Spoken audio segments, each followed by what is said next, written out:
The sound of my daughter's voice, a carefully tuned instrument of sorrow, filled the Hartford probate court. She told the judge my mind was a house with failing foundations, and I sat in the front row listening to the demolition order for a life I was still very much living. The air smelled of floor polish and stale coffee, a sterile scent for such a messy, personal ruin. I watched Brenda, my Brenda, stand there in a charcoal suit, her face a mask of loving concern. Tears, perfectly placed, shimmered in her eyes as she spoke of my cognitive decline. She presented a thick stack of papers, emails I never wrote, a medical report from a specialist I'd never met. She described my meticulous archiving of my life's work with my late husband David as obsessive hoarding. My quiet, contented life in the Berkshires became dangerous isolation. She was painting a masterpiece of my own erasure, and the judge, a man with kind, weary eyes, was buying every brushstroke. He nodded, his expression softening into the kind of pity that precedes a verdict. I felt a cold stillness settle over me, the kind you feel when you know you are about to be locked inside a room and the only key is in the hand of your jailer. He picked up his gavel, a small piece of dark wood that held the weight of my entire future. Just as he lifted it, a voice, calm and familiar, cut through the room's heavy silence. "Your Honor, I have a conflicting professional opinion." I turned, my heart giving a painful lurch. It was Arthur Covington, my husband's old law partner, a man whose sharp intellect I'd respected and whose abrasive personality I'd disliked for over 20 years. I hadn't spoken to him since David's funeral. He held a single leather-bound folio, his eyes fixed on me. The judge asked to see the medical report Brenda had submitted. As the bailiff carried it past me, I saw the signature at the bottom for the first time. It wasn't just a forgery. It was the name of Dr. Alistair Finch, a dear friend of David's, a man who had been dead for 10 years. The tea went cold in its cup before I even remembered I'd made it. Back in my Berkshire's home, the silence felt different, heavier. The court had postponed the hearing, a temporary reprieve that felt more like a pause in an execution than a pardon. On the polished cherry wood of the hall table sat a box delivered by courier. A note from Brenda's assistant was attached, wishing me well. Inside, nestled in tissue paper, was a perfect scale model of the Providence Community Library, one of the first historical restorations David and I completed together. It wasn't a gift, it was a warning, a reminder of what she was trying to take. My home, usually a place of comfort and order, now felt like a stage set for my own undoing. Every familiar object seemed to mock me. I sat at my desk and opened my laptop. An email was waiting. The subject line read, "Regarding Vance Estate, procedural update." There was no, "Hi Mom," no, "Love Brenda," just a formal notification from her lawyer outlining the next steps in what they called the conservatorship administration process. They framed it as a foregone conclusion, a simple matter of paperwork. I read the cold, legalistic phrases describing the inventory of my assets and the management of my affairs, and I felt a chill that had nothing to do with the autumn air outside. The message ended with a final, brutal blow. A court-appointed evaluator was scheduled to visit my home in 48 hours to assess my living conditions and mental state. It was an invasion, sanitized by bureaucracy. My life was being scheduled, itemized, and prepared for transfer, and my consent was not required. I didn't mean to open that drawer in David's old desk. It was one he'd rarely used, and it squeaked with protest, the way it always did when a difficult truth was about to be found. In the days following the hearing, I moved through my archives with a new purpose, not just preserving the past, but searching it for a weapon. I was looking for old contracts, anything that could help, when my hand brushed against the drawer's brass handle. Inside, beneath a stack of his old drafting pencils, was an unmarked manila folder. My fingers trembled slightly as I lifted it out. The contents made the air leave my lungs in a slow, painful rush. There was a printed out email from Marcus Thorne, Brenda's developer partner, to my daughter. His words were slick with caution, questioning the ethical exposure of their plan, but never its objective. Tucked behind it was a draft proposal to liquidate the Vance & Vance Foundation's core assets, starting with our Boston waterfront headquarters. And then I saw it, a calendar printout from 6 months ago. A single date was circled in red ink. Next to it, the note, "Apt, Dr. L." I checked my own journal, my meticulous record of every day since David passed. On that day, I hadn't seen any doctor. I had been in my garden all afternoon, planting heirloom tomatoes. My own handwriting, clear and steady, condemned their lie. But the final page was the one that stopped my heart. On a copy of the liquidation proposal, David's name was listed as a co-signer on the original foundation charter. In the margin, in Brenda's familiar, elegant script, was a chilling note. Unanimity clause an issue. Discuss with legal re-incapacitation bypass. Arthur Covington read the documents without speaking, his cup of black coffee sitting untouched on the small table between us. We'd met at a quiet, neutral cafe halfway between my home and his Boston office. His brow, which seemed permanently set in a critical furrow, didn't move until he saw Brenda's handwritten note in the margin of the proposal. He looked up from the page, and for the first time, the animosity that had always simmered between us was gone, replaced by a cold, professional fury. "The unanimity clause," he said, his voice a low rumble. "David and I came up with that over a bottle of scotch 30 years ago. He was worried about exactly this. Someone with a sharp suit and no soul trying to turn your life's work into luxury condos." He looked at the papers again, then at me. He called it the Ellie Clause, to protect the firm's integrity if he wasn't here to do it himself. Arthur took a napkin from the dispenser and began to write, his pen moving with sharp, decisive strokes.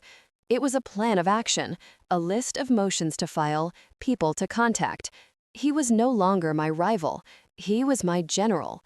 He agreed to represent me, not with any warmth, but with the focused intensity of a craftsman who sees a beautiful structure being threatened by vandals.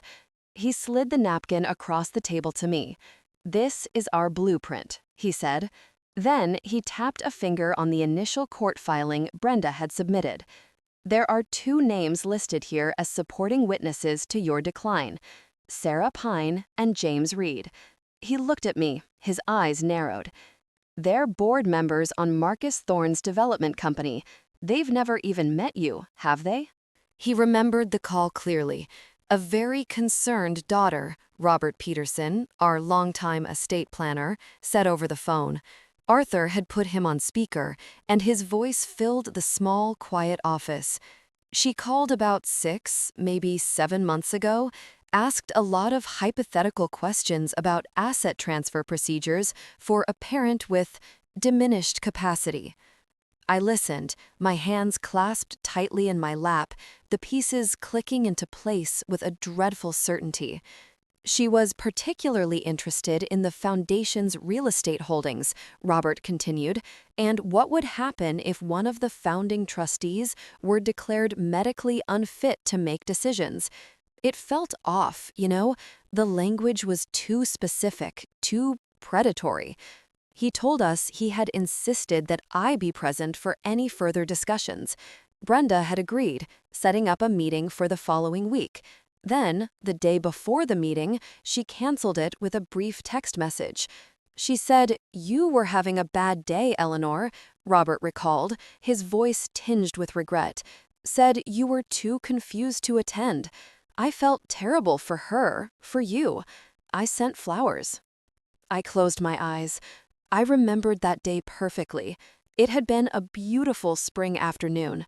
I'd spent it at the Boston Athenaeum, researching 18th century masonry techniques for a small restoration project I was advising on. I was not confused. I was working. I should have pushed back, Robert said quietly. My gut told me something was wrong. Arthur's voice was calm, reassuring. You have no reason to feel responsible, Robert. But tell me, do you keep notes on your client inquiries? There was a pause, and then I heard the rustle of papers. Always, Robert said, his voice firming up. I still have my intake notes from that call, dated, detailed. I can have a sworn affidavit on your desk by noon. This isn't just sloppy, the forensic analyst said, pointing at the glowing screen in his darkened Boston office. It's constructed. Arthur and I stood behind him, watching as he broke down the doctored medical report piece by piece. The analyst, a young man with sharp eyes and a quiet intensity, zoomed in on the letterhead. See here? This is a low-resolution scan. They likely pulled it from an old document online. A real letterhead from a medical office would be a crisp, vector-based file. He clicked another button, and a string of data appeared on the screen. And this is the metadata. It tells the story of the document itself. He traced a line with his finger. It was created at 11:17 p.m. on a Sunday, saved multiple times over a 45-minute period, and the originating computer is a laptop registered to the Thorne Development Corporate Network. My breath hitched. It was concrete, undeniable proof. The final piece was the signature of my dear, departed friend, Dr. Finch. The signature was lifted, the analyst explained.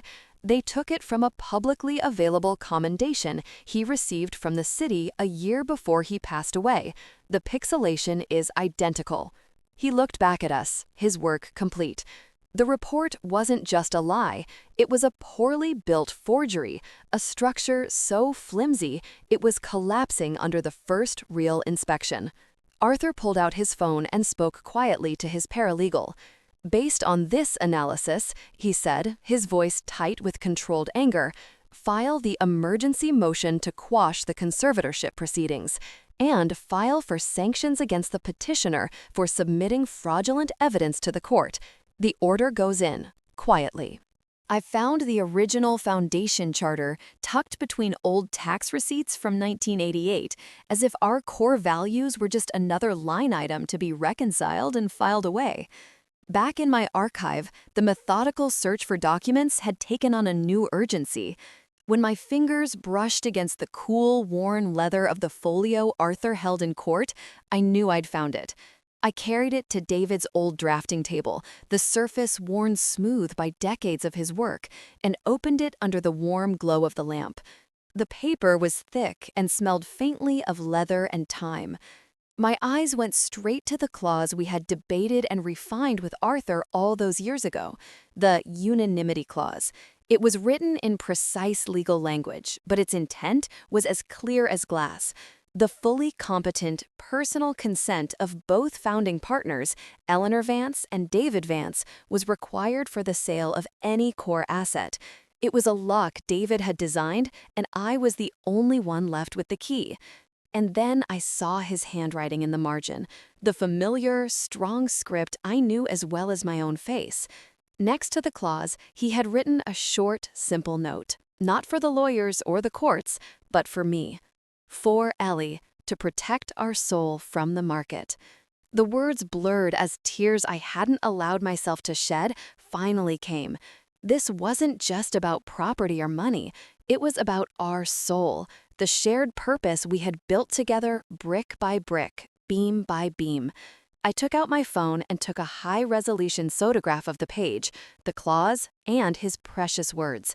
It was copied, time-stamped, and ready by morning. The email from Arthur was one sentence, stark and beautiful in its simplicity. Motion to quash granted. All proceedings stayed pending investigation. I read it 3 times, letting the words sink in. I didn't cheer. I didn't cry. I finally exhaled, a long, shuddering breath that felt like it had been held in my lungs for weeks. The immediate threat, the suffocating pressure of that ticking clock, was gone. The court, having seen the forensic report, had slammed the brakes on Brenda's plan.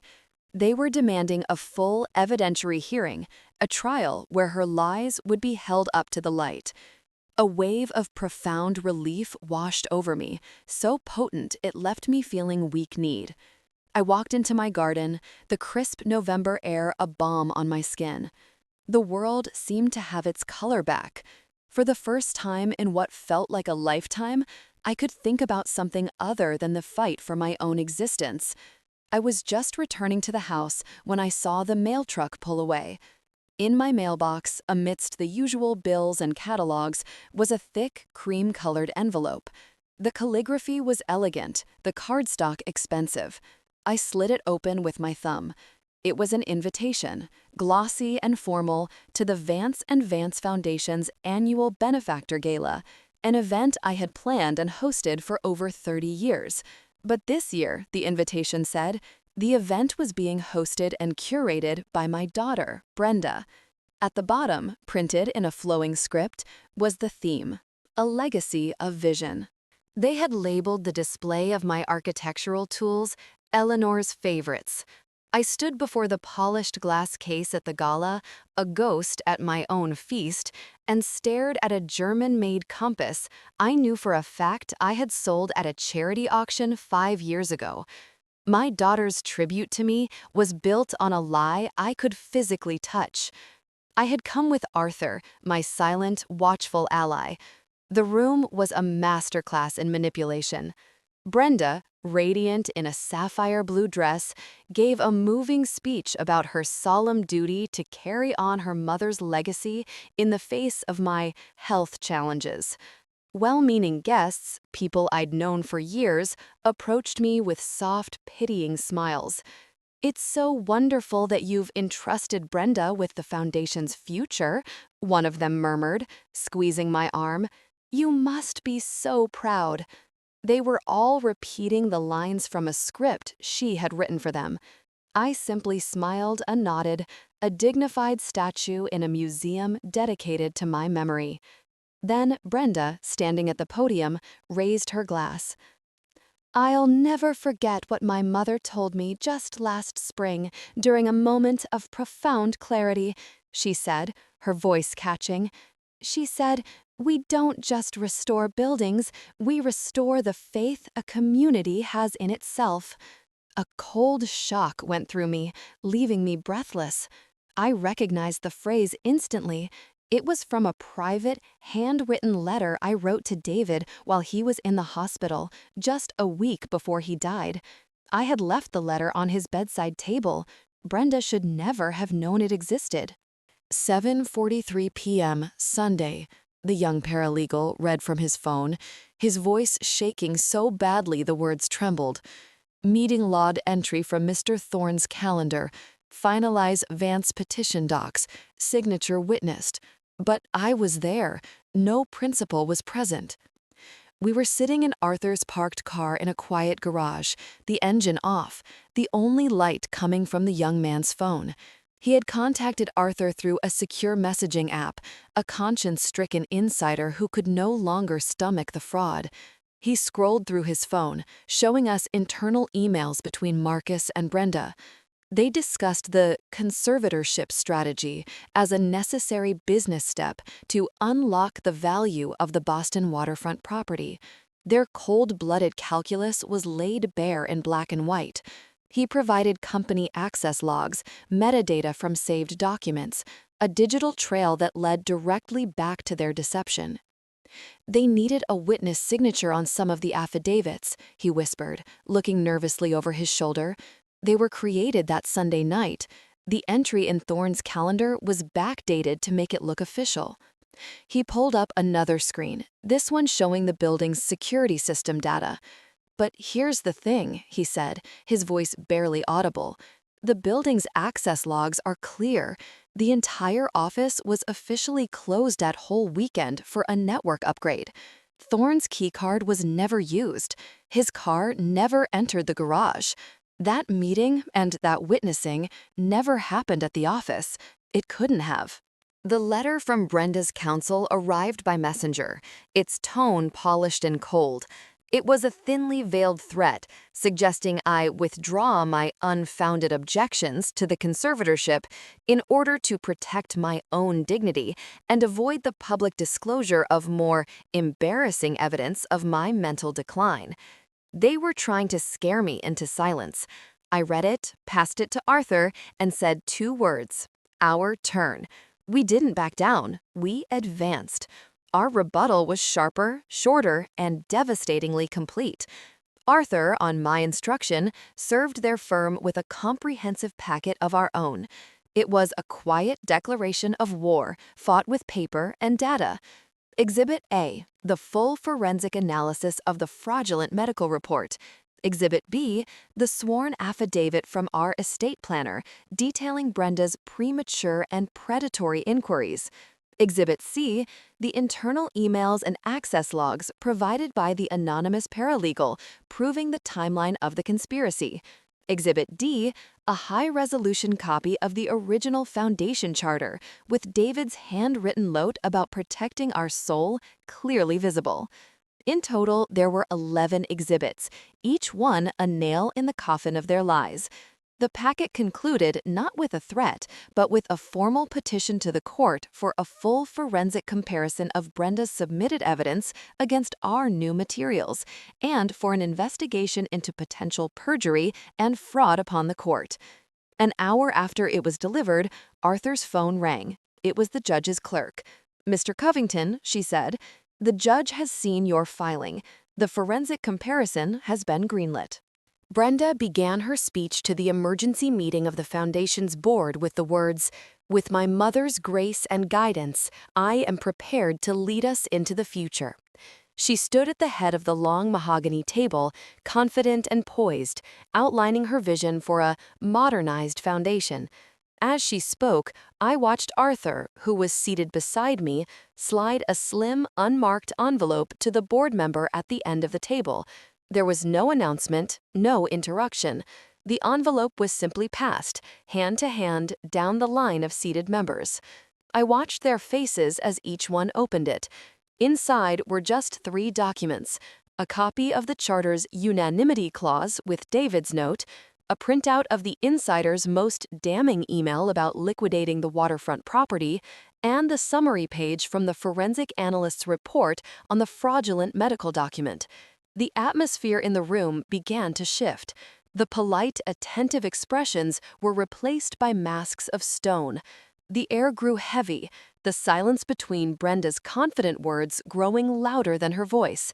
She seemed to sense the change, but plowed ahead, her speech faltering slightly. The board chair, a kind man named George, who had known David for 40 years, finally held up a hand. He cleared his throat, the sound unnaturally loud in the still room, interrupting Brenda mid-sentence. "Thank you, Brenda," he said, his voice devoid of all warmth. "We'll be postponing this vote indefinitely. A third-party review of all Foundation governance has been requested." His eyes met mine for a fraction of a second, and in them I saw an apology and a promise. There was no tearful confession, no dramatic courtroom confrontation. It ended the way it began, with a carefully worded public statement. 2 days after the board meeting, a press release was issued by Brenda's lawyer.